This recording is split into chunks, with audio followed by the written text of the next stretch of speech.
Deep Wolf, идущий на солнце. С момента выпуска Tekken Time 10 прошло полгода.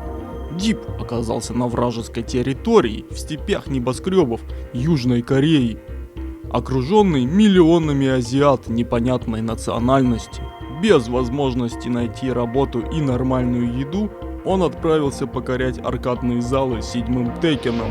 «Если я хочу победить всех корейцев, мне придется с ними много тренироваться», — сказал Дип. Дип вытащил 4 монетки и подошел к аркадной машине без единой надежды на победу.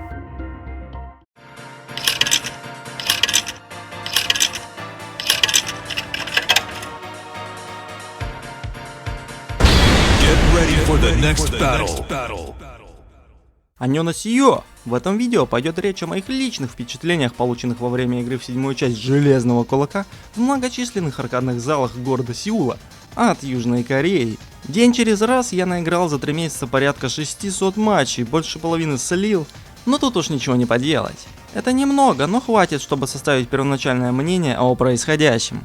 Возможно, мой опыт будет кому-то полезен, если кто поедет в отпуске в Сеуль. Практически в каждом выпуске Tekken Time мы затрагивали вопросы аркадных версий, но на всеобщее удивление парень в кадре в аркады-то особо и не играл. Как-то вот не довелось. Если, конечно, не считать один заход в 6-ю часть во время отпуска в Китае и 3 первых аркад на диске 5-й части, но это уже совсем не то. А ведь аркады являются важной частью жизни Теккена, если не самой важной. Осенью прошлого года мне довелось побывать в Сеуле, не последнем месте в азиатском секторе, где играет множество соревновательных дисциплин, в том числе и Tekken, точнее Чольквон. Смысл этой жести тот же, что и всегда. Из всех игр серии я сумел найти машины только по первому тагу, Dark Resurrection, Bloodline Rebellion, второму тагу Unlimited, 7 и, конечно же, Fated Retribution. Машин по первым 3 играм нет и в помине, не факт, что они были вообще. Как бы то ни было, большинство корейских теккенистов начинали как раз с первого тага, по крайней мере, они мне сами так рассказывали. Простых версий 4, 5 и 6 нет ввиду своей неактуальности. Все остальное, помимо последней версии 7, живет своей жизнью, но топовые игроки больше назад не оборачиваются. Аркадных залов в стране Pepsi достаточно, правда, если вас забросит куда-то далеко от центра, придется добираться всеми силами. Поиграть в Чольквон в Корее стоит от 200 до 500 вон. Везде по-разному, но чем дальше от центра, тем будет дешевле. Допустим, поиграть в Fated Retribution в центре города Сеуль будет стоить все 500, а где-нибудь поодаль и по 400. В рублях это где-то 20-25 рублей за одну игру. Не так уж и дорого, например, музыкальные автоматы или караоке будут требовать от тебя целую 1000 за одну песню, а это как 2,5 раза в Tekken порубать. Что насчет самих машин? Играть на стике сложно, раз, непривычно, 2 и неудобно 3. Если вы не играли до этого на стиках, то вы будете сливать безжалостно. Корейские убийцы даже на низких рангах работают круглосуточно. Благо, в последней версии добавили режим тренировки, где можно купить время на отработку движений и различных ударов. Сами же стики и кнопки бывают в разных состояниях. Не в жидком и газообразном, конечно же. Зависит от локации, где вы играете. Где-то все будет расхлябано, кнопки вываливаться, а палки клинить на всех диагоналях. Где-то все будет как салом намазано, едва коснулся, а на экране уже Казуя Винс. Нужно искать добротные места, а иначе никак.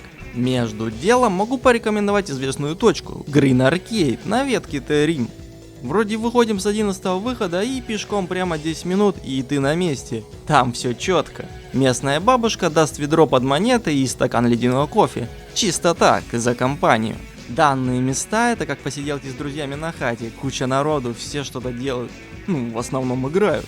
Можно завести новые знакомства, друзей и врагов в том числе. Об историях вражды каких-нибудь топовых игроков наслышаны все, и здесь это совсем не исключение. Корейцы народ забавный, всегда помогут и подскажут.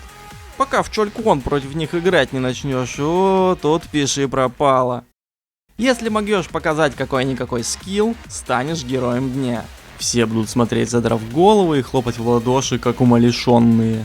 Ну а если ты топ-дно, то тут всем все равно. За Очонон можно приобрести Банапасу, карту аккаунт со своими статами. На сайте Tekken можно посмотреть подробную статистику, менять шмотки своим чибриком, создавать команды и узнавать последние новости по игре. Весьма полезно. Например, вот мой ло. Прикид идиотский, ну а иначе никак. Играл в основном за Закона, новых персов попробовал, за остальных играл мало. Корейские игроки отличаются от европейских хотя бы тем, что они в Tekken играют не первых десяток лет. Кого не спроси, все когда-то играли в школе, начиная, конечно же, с первого тага. Ну и дальше можно даже и не спрашивать. Аркад мало, людей много, все хотят играть. Хотя некоторые жмотятся даже на пару боев, говорят, мол, дорого. И что те делают? Играют в Стабкрафту. Это вообще отдельная тема, которую все знают не понаслышке. Ну а что там насчет самой игры-то? Годно? А как иначе? Выглядит бодро, а играется еще лучше. Механика чуток отличается от последних игр в серии, но я думаю, что все перемены к лучшему. Новые фишечки работают весело и не надоедают. Музыку в аркадах не слышно, насчет этого ничего сказать не могу. Локаций крайне мало, хотя они все практически чем-то отличаются. Как насчет новых персонажей? На самом деле не особо, но по крайней мере они выглядят заманчивее новичков в 6-й части. Свежее мясо в большинстве своем не очень. Может это я, а может это корейцы, которые за электриков не играют. У Клавдии и Шакида очень опасные хапкики, если попался, то пиши пропало. Хлоя довольно наказуемый перс. А за Гигаса так и вообще никто не играет. Вот у Касуми хорошие поки, но она не очень-то и популярна, хоть и Мишима. Про Жози и Катарину я вообще ничего говорить не буду.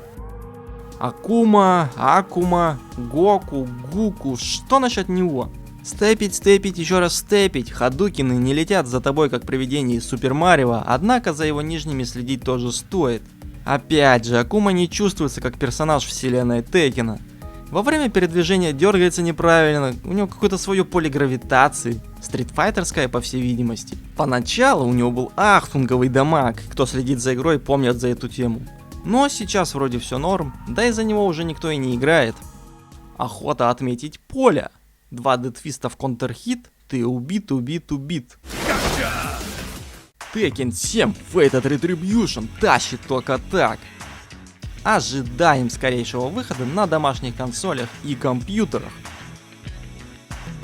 Корейские аркады — это определенно интересный и уникальный опыт. Если по случаю будете проезжать мимо, загляните и рубаните в Чольквон, оно того стоит.